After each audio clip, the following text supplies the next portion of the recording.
Zone Australe vous est présentée par Zeop, les peintures Movilac, Air Mauritius et Air Madagascar.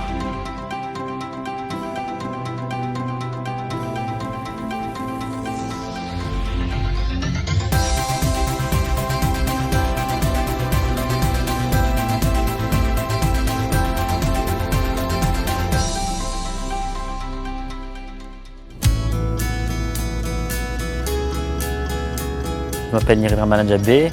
En fait, je travaille donc dans un groupe familial.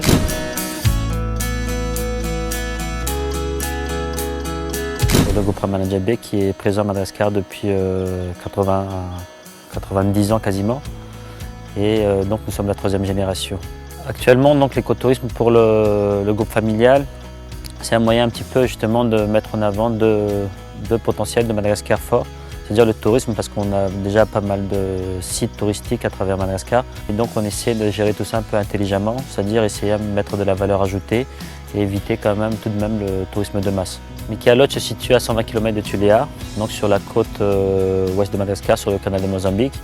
Donc nous nous trouvons en fait dans le 2e plus grand lagon du monde, qui mesure 200 km du sud de Tuléar jusqu'à Morumbe quasiment. Il y a pas mal d'épaves malheureusement qui se sont échouées dans ces zones-là. Et devant l'hôtel, nous avons quasiment 3 épaves qui sont faciles d'accès, même pour un débutant en termes de plongée, parce qu'elles se trouvent à 5-6 mètres.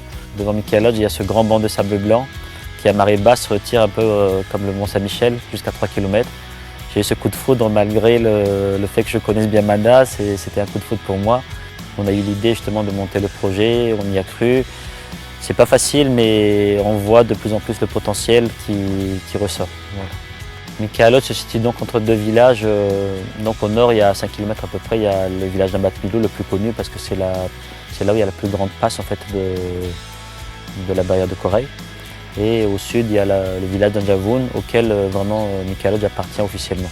On a osé faire le projet parce qu'il y a vraiment beaucoup d'atouts au niveau touristique. On a la mer en fait, qui est dans le lagon, est vraiment sécurisée. Donc, c'est un plan d'eau où on peut faire de la voile. Nous sommes en train d'investir sur un catamaran justement pour faire découvrir la côte. Il y a la voile, il y a les plongées qui sont faciles et c'est encore une zone très poissonneuse. On essaie de préserver tout ça. Juste derrière, nous avons la forêt des Mikiya où il y a les baobabs, il y a des Mikiya et on respecte vraiment le cahier des charges de Madagascar National Park.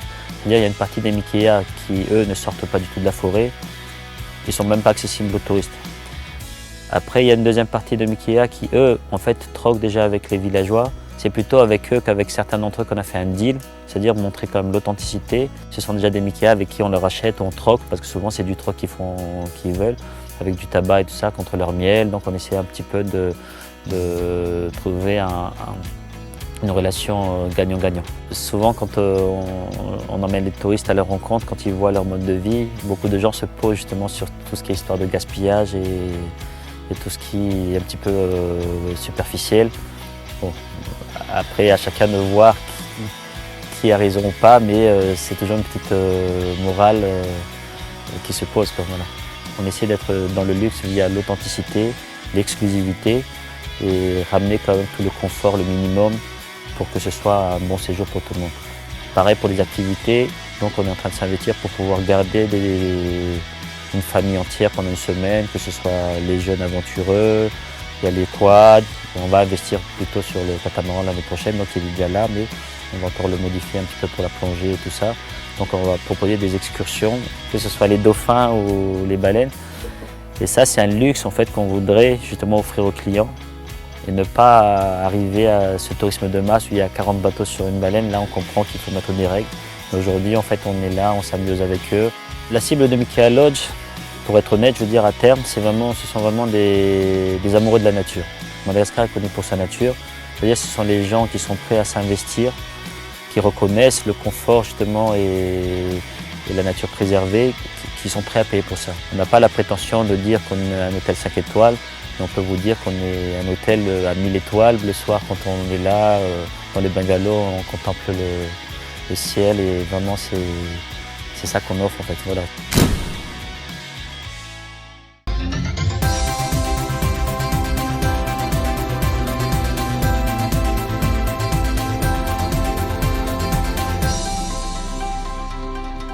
Zone Australe vous a été présentée par Zeop, les peintures Movilac, Air Mauritius et Air Madagascar.